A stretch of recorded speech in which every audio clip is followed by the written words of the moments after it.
Olá, povo de Deus, tudo tranquilo aí?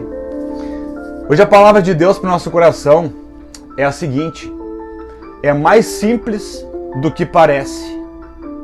Mas o que é mais simples do que parece? É o que nós vamos ver agora aqui na palavra do Senhor, amém? A palavra que eu quero iniciar aqui está em Romanos, a partir do capítulo 10, a partir do 1, que diz o seguinte: Irmãos, o desejo do meu coração e a oração a Deus por Israel é para que eles sejam salvos. Porque eu lhes dou testemunho de que eles têm zelo de Deus, mas não segundo o conhecimento. Porque ignorando a justiça de Deus e procurando estabelecer a sua própria justiça, não se sujeitaram à justiça de Deus. Porque Cristo é o fim da lei, para a justiça de todo aquele que crê. Porque Moisés descreve a justiça que é pela lei. O homem que faz estas coisas viverá por elas. Mas a justiça que é feita, a justiça que é pela fé, diz assim: não digas em teu coração, quem subirá ao céu, isto é, para fazer Cristo descer, ou quem descerá ao abismo, isto é, para fazer Cristo subir dentre os mortos. Mas o que diz? A palavra está junto de ti, na tua boca e no teu coração. Esta é a palavra da fé que nós pregamos. Se confessares com tua boca o Senhor Jesus e creres em teu coração que Deus o ressuscitou dentre os mortos, tu serás salvo. Porque com o coração o homem crê para a justiça, mas com a boca faz confissão para a salvação. Essa palavra aqui, meus irmãos, eu quero falar um pouco sobre ela, porque desde quando eu encontrei realmente Jesus na minha vida, que eu me converti, eu tenho visto muito preconceito nas próprias igrejas em relação às pessoas serem aceitas nas igrejas ou não. Eu não estou falando aqui de alguma igreja em específico, eu estou falando num geral, né? Assim como existem várias igrejas que seguem a palavra de Deus, infelizmente existem algumas igrejas aí que elas fazem acepção de pessoas. Esses dias mesmo eu estava vendo um vídeo ali de um pastor que eu sigo no YouTube ali. Ele é até um pastor bem renomado, assim, e ele estava comentando sobre uma resposta de um outro pastor que é mais renomado ainda, sobre pessoas que se poderiam frequentar a igreja ou não. Ali no caso ele estava falando dos gays, né? Ele estava dizendo que os gays não poderiam frequentar a igreja. E eu fiquei assim, pensei, como assim não pode frequentar? Por quê? Onde é que está escrito isso na Bíblia? Porque se o gay não pode frequentar a igreja, eu também não posso, porque se ser gay para Deus não agrada a Deus, algumas atitudes minhas também não agradam a Deus. Algumas atitudes de próprios pastores também não agradam a Deus. Mas nem por isso eles têm que ser impedidos de frequentar a igreja. O drogado, o alcoólatra, tu, qualquer pessoa, meus irmãos. E isso aí acaba afastando as pessoas da igreja, porque pessoas que não conhecem ainda a palavra de Deus, elas pensam que a salvação está apenas dentro da igreja. Sendo que não é assim, meus irmãos. A palavra que eu acabei de ler, simplesmente eu tenho que crer em Jesus. Eu tenho que crer que Jesus é o Filho de Deus e que Deus o ressuscitou ao terceiro dia, que nem diz aqui. E crer com o coração e confessar com a minha boca. Então muitas pessoas estão sendo afastadas de Deus pela própria igreja. Infelizmente isso acontece, mas essa palavra aqui ela está querendo dizer ao contrário.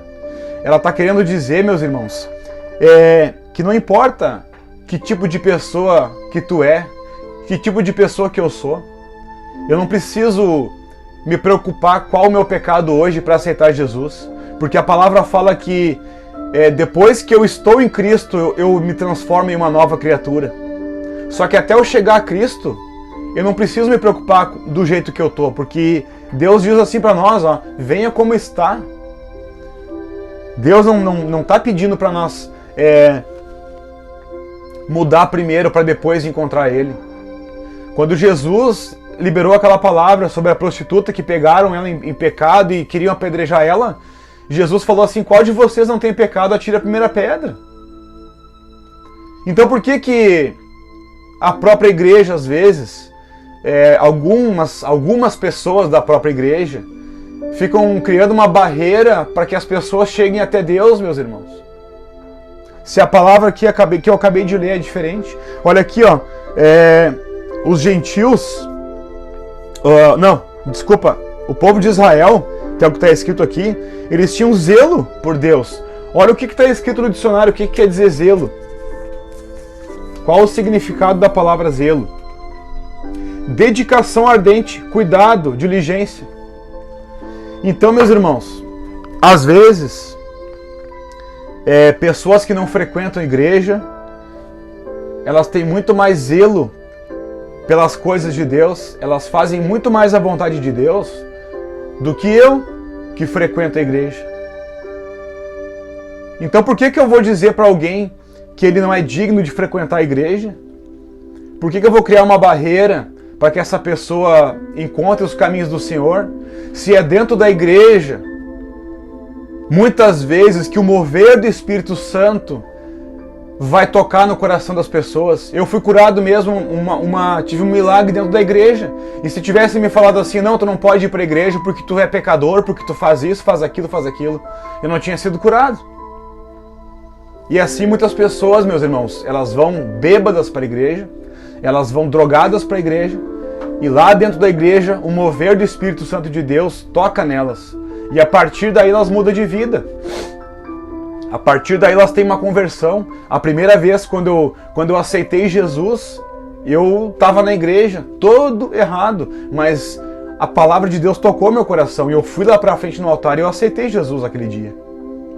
Imagina se tivesse me dito na igreja, tivesse me feito uma lista, ó, tu faz isso? Ah, tu faz aquilo? Ah, então tu não pode entrar. Imagina, meus irmãos. A palavra está dizendo ao contrário aqui. Porque quem somos nós para dizer pela lei, que nem eu disse aqui agora, pela lei escrita, pela palavra, que as pessoas não são dignas de encontrar o caminho do Senhor? Por acaso eu tenho agora o poder de julgar as pessoas? Jamais, meus irmãos. Então, se alguém te disse algum dia que tu não era digno de ir para a igreja, que tu não era digno da presença de Deus, é mentira. É mentira. Porque a palavra não fala isso. A palavra fala que a salvação não está disponível para todas as pessoas. Basta a gente querer.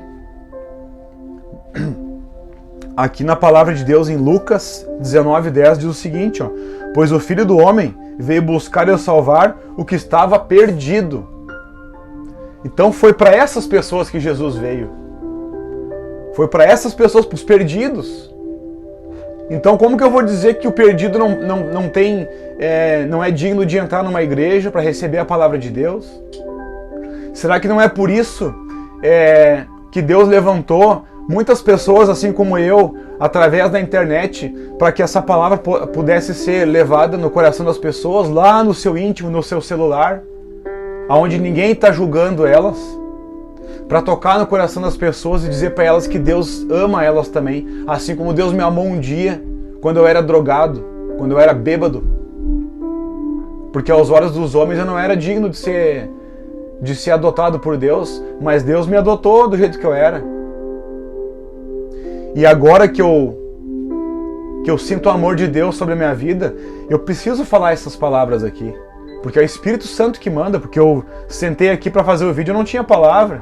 Mas eu peguei a Bíblia e o Espírito Santo me falou, vai em Romanos. E eu abri Romanos, caiu aqui. Exatamente nessa palavra. Isso quer dizer que Deus está querendo tocar no coração de alguém.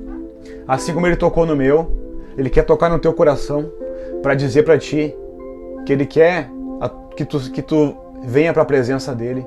Não importa como tu tá. Aqui a palavra fala, Atos dos Apóstolos, capítulo 16, versículo 30 e 31. Então levou-os para fora e perguntou, Senhores, o que devo fazer para ser salvo? Eles responderam, creia no Senhor Jesus e serão salvos, você e os de sua casa. Aqui não disse, não disse assim, para te ser salvo tem que responder um questionário lá. Não, meus irmãos. A salvação é de graça. É de graça, é pela graça. É um presente para nós. Não importa que tipo de pessoa que a gente é. Depois que a gente aceita Jesus, que a gente vê que Jesus nos ama do jeito que a gente é, aí a gente vai entregar a nossa vida para Ele. Então daí, a partir desse momento, que Ele vai começar a mudar o nosso interior, a mudar as coisas que sejam da vontade dEle para nossa vida. Mas até chegar a Jesus, assim como a prostituta chegou, até o dia que ela chegou até Jesus, Jesus não condenou e não julgou ela, mas as pessoas estavam julgando. A lei estava julgando, assim como eu li aqui em Romanos 10, a partir do 10, as palavras estavam julgando ela, porque ela tinha que ser apedrejada. Mas Jesus falou assim, não, porque se ela tiver que ser apedrejada, todos vocês também têm que ser apedrejados. Então todo mundo sumiu dali, ninguém ficou ali para tirar a pedra nela. E quando ela olhou para cima, não tinha ninguém além de Jesus ali, que falou para ela que ela podia ir, que não precisava ela pecar mais, que ela podia ir, que ninguém apedrejou. Cadê os teus acusadores? Foi o que ele disse. Então essa palavra aqui, meus irmãos, é de Deus para o coração de alguém aí, eu tenho certeza. Amém? Compartilha ela com alguém, compartilha essa palavra com as pessoas que tu sabe que estão presas e se achando condenadas pelas pessoas. Diga para elas que Deus não a condenou, que Jesus veio para libertar elas da autocondenação e da condenação da letra, da lei e dos homens. Amém? Que Deus abençoe a todos aí. Siga-nos aqui nas plataformas digitais. É tudo para a glória do nome de Jesus Cristo. E lembra, é mais simples do que parece, porque Deus é a nossa salvação.